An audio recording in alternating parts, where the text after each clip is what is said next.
UI/UX デザイナーと給与について今回は話していきます。デザイナーになりたいなと思ったとしても、やっぱり給与がいまいちだとかってなるとね、やっぱちょっと迷いが生じてしまったりとか、今から学び始めるのに、せっかく転職できたかもしれないが、給与があんまり上がらないとかなるとね、やっぱ時間を投下した分、損した気持ちになったりすると思いますので、今回はリデザイナーというですね、デザイナーに特化した転職サービスの統計データを元に給与について話していきたいと思います。はい、こんにちは。かいくんです。僕のチャンネルではですね、デジタル系のデザイン、UI デザイン、UI/UX デザインとかね、そういうところのデザインのナレッジをね、シェアするチャンネルなんですけども、今日はね、給与についてちょっと見ていきたいと思います。あんまりね、お金の話ってね、いろんな人が寄ってきそうな感じするから、ちょっとね、あんまり僕も話すの、ちょっとね、怖いんですけど、ちょっと今日やっていこうかなと思います。やっぱりね、最近 UI/UX デザインってそもそもどういうことするのっていう動画結構作ってるんですけども、とはいえやっぱりね、給与っていうところは、これから目指したい人とか、やってみたいな思う人、これね、チャンネル見てくれてると思うんですけども、気になると思うんですよ。で、僕も気になる。僕今フリーランスなので、自分でもほぼ稼ぐっていう形になっているので、雇われではないんですけども、実際どういうような金額のレンジ感になっているのかっていうのをちょっとね、皆さんと見ていこうかなと思ってます。はい。で、今回はですね、僕の経験談とかをね、給与で話しても意味がないので、ちゃんとしたデータみたいなものがあったので、ちょっとそれを見ていこうかなと思ってますね。で、これ、リデザイナーというですね、サービスになります。そのリデザイナーというですね、はい、こちらのね、サービスなんですけども、こちらの転職エージェントのサービスですかね。はい、メインでは。デザイナーに特化してます。これはUI/UX デザインとかで特化しているグッドパッチさんが運営されているサービスになるので、結構そのデザインの理解のある会社が、デザイナーのためにっていうのもあるし、デザインを強くしたい企業のために、そういうデザイナーを紹介するサービスを展開している、そんなサービスですね。はい、そんなリデザイナーさんがですね、今年の3月かなに出したレポートの PDF がありますのでね、そちらこれをね見ていきながら話していきたいと思います。リデザイナーに登録している会社とか、その周りでの話になるんですけども、会社がどういう給与レンジを用意しているのかとか、そういうねデータがありましたので、そのお話をねしていこうかなと思います。いや、どうなることやらですかね。はい、ちょっと見ていきましょうか。で、今回ですね、スライドにまとまっていたんですけども、そちらね、僕の方でも事前にちょっと見て、給与の面だけ、スクショを取って、こちらのね、FigJam っていう Figma が用意しているサービスの方にまとめてきたのでね、はい、こんな感じで、はい、こちらを見ていこうかなと思っております。で、ちなみに僕のこと知らない方とかいると思うんですけど、私ですね、一応2014年からですね、ミクシーって会社、今大文字ですね、ミクシーは。はい、ソフトウェアを作るデザイナーとして、大体10年ぐらいやってきております。はい。なので、アプリを作るだとか、デジタルサービス、ウェブサービスをデザインするっていうところにもずっとやってきているような、デザイナーですね。今ではですね、自分でボノっていうサービスを運営してまして、個人で。こちらで UI/UX デザインが学べるコースを提供しています。あと、コミュニティも提供して、独学で誰でも力をつけれるような、はい、そんなサービスやってますので、よかったら概要欄からご覧ください。というわけで、早速ね、今日の方見ていきましょう。で、ちょっとね、まず、これ前提が結構大事なんですよ。これアンケートの結果なんで、ちょっと前提が大事なので、ちょっとここだけ合わせたいんですけども、こちらのリデザイナーさんのアンケート内容、要はこれどういう会社が答えているかっていうのがわからないと、数字だけ見て信じちゃうと、あんま良くないんですよね。はい、なのでどういう会社が答えたのかとか、どれぐらいの回答数なのかっていうのをちゃんと把握した上でやっていくといいかなというところで、こちらですね、調査期間今年24年の3月から4月にかけてのもので、対象としてはリデザイナーもしくはグッドパッチと過去取引のあった企業とのことです。なので、結構 IT リテラシーは高めの会社が答えてるんじゃないかなっていうのがまず予想ができます。で、回答数も101なので、IT 企業って考えると、そんなに、なんていうんですかね、少なくもないし、多くもないかなって感じな気がします。はい。で、どういう会社さんの業界内訳かというと、ほぼ IT 系のね、会社になってますね。はい。ここが、これなんでね、はい、70% がもう IT 通信系の会社であると。で、次にコンサルティング。もうこれで8割を占めます、ここで。はい。で、あともう細かいので、6%、5% とか3% とかっていうような感じで、メディカル機器、電気系、機械系なので、結構もうやっぱ機械というか、もうデジタルみたいなのが強い会社が答えているという感じですね。で、これ大事ですね。企業規模の内訳なんですけども、こちらになってまして、例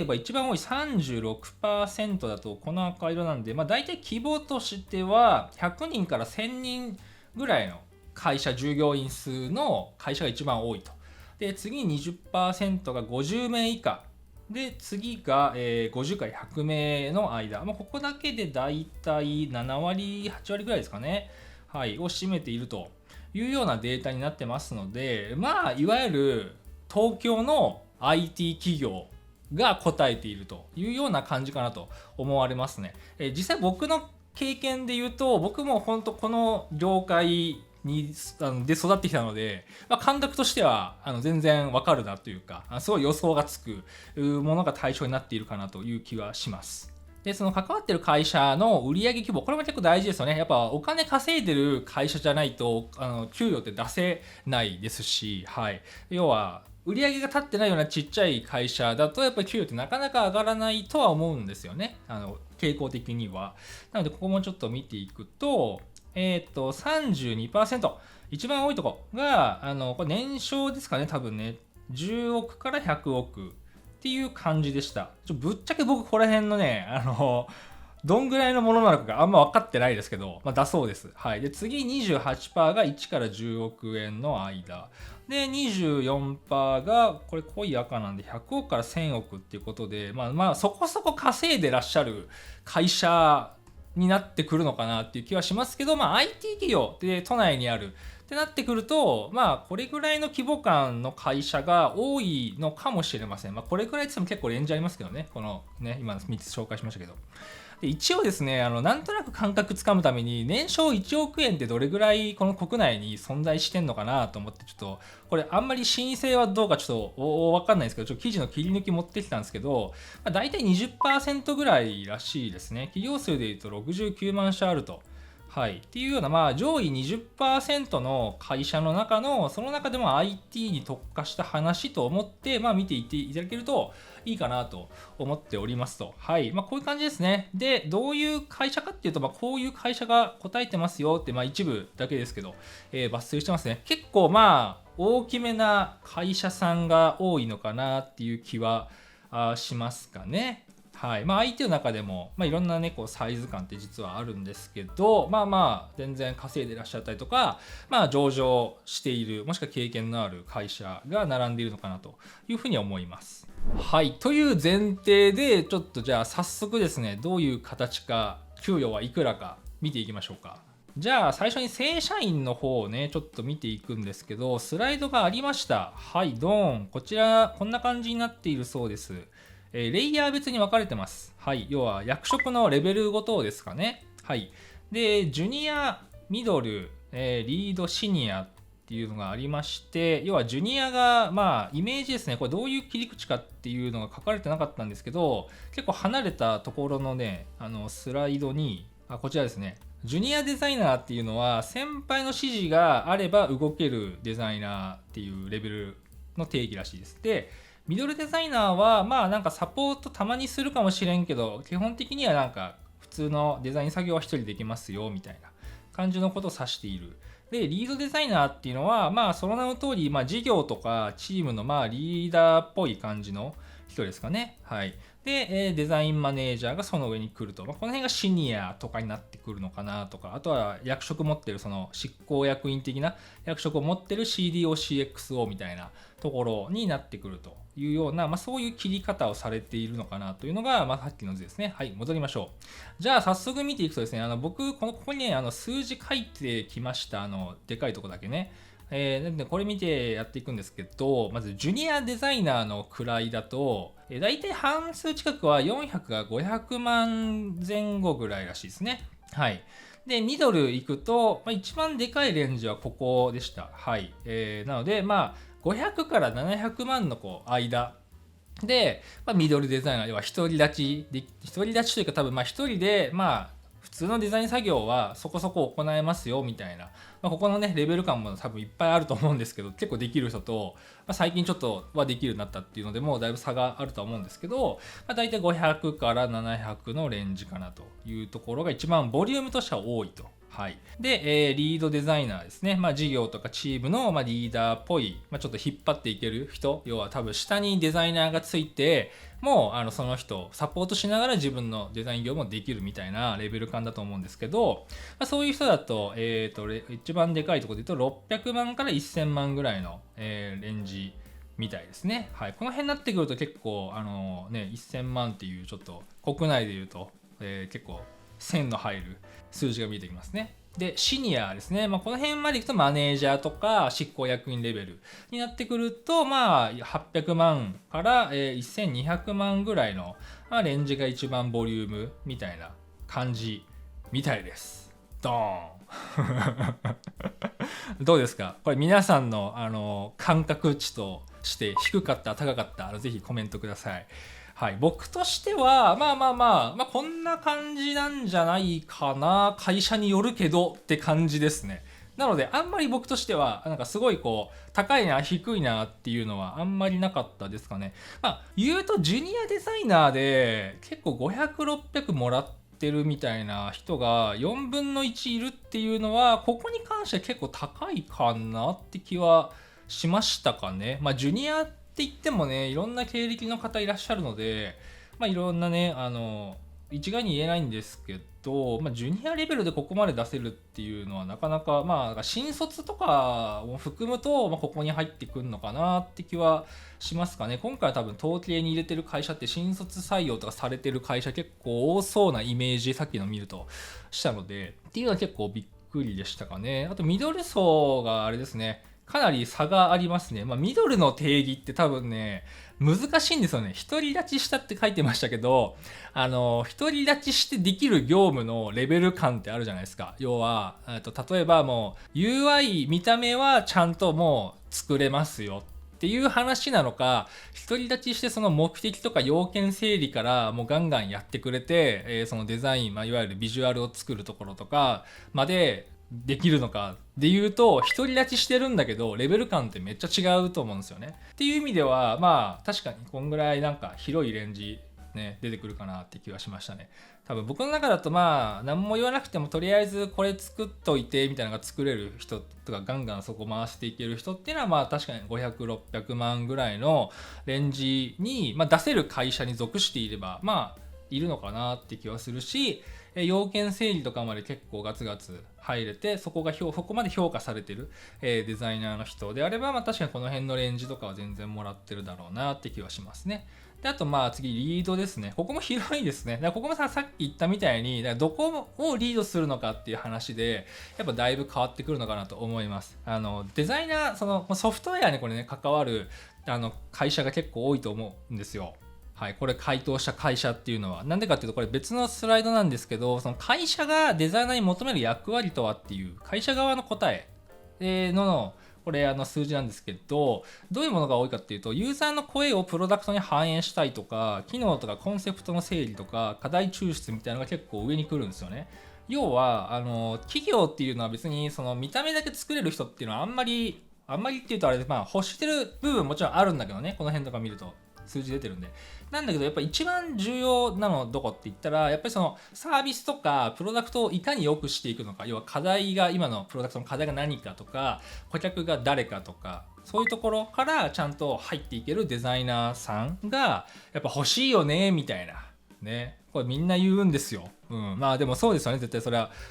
会社員として関わるのであれば、やっぱその事業を伸ばすっていうところにこう貢献できる人材の方が絶対にいいわけじゃないですか、確実に。なのでこういうのを踏まえた時にやっぱお金を出したくなるよってなってくると、この辺のねリードできるデザイナーって何よってなってくると、そういう人たちになってくるので、そこまでできれば確かにこの辺とかね800、1000万とかは出せる会社っていうところは出したくはなるのかなっていう気は、ここはいいことでもあるし、なかなかレベルも高い話かもしれませんねっていうところもあるんですけども、はい、こういうような数字になっております。逆に言うと、ジュニアから入って400万スタート、最高の辺のね300万台とかも全然あるとは思います、僕としては。ただやっぱ経験を積んで、さっき言った本当にやっぱただ作るだけっていうよりかは、誰の何のために作って、それが事業にとってどういいのかっていうところにやっぱどんどん入っていくっていうのが、今のそういうデジタルソフトウェアの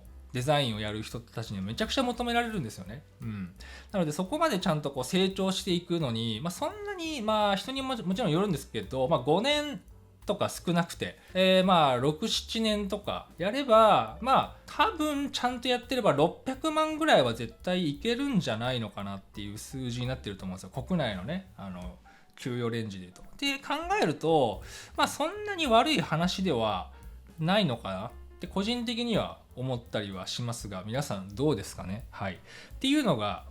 このリデザイナーの統計、企業が答えた年収の話でした。一応これアンケートなので、会社によってはね、ちょっとこう、見栄を張ってポチッとね、これ、ポチポチアンケート答えたと思うので、押したっていうのも多少含まれると思いますが、大体こんな感じかなっていうぐらいで覚えてもらえると、参考になるのかなっていう気はします。で、他にですね、副業の値段とかも書いてました。これ結構ね、僕意外でしたね。価格上がってるなって感覚がありました。はい、こちらのスライドちょっと見ていくんですけど、理想的な副業フリーランスデザイナーが採用できた場合、だから理想的だから、結構レベル高いかなとは思うんですけど、傾向としては。どれぐらい払うのかっていうところですね。理想的が何を指してんのかっていうのがあるんですけどね。はい。で、8割は時給5000円以上をね、想定しているとのことでした。はい。これ結構高いですね。僕の想像よりかは。4000ぐらいかな、平均で割るとって思ってたんですけど、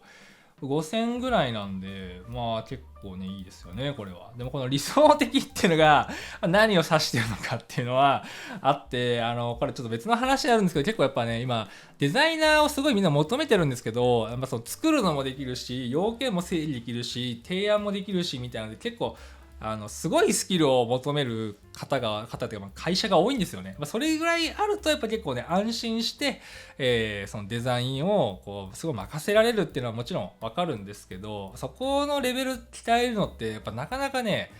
意図的にちゃんと計画してやっていかないと難しいとは思うんですよね。ただ作ってるだけでは絶対にそういうところの要件には合わないので、多分理想的ってなるとそういうのを想像してらっしゃるって考えると妥当なのかもしれないとも思ったりはしますね。でもちゃんと仕事ができるのであればこれぐらいのレンジで時給出しますよっていうのは、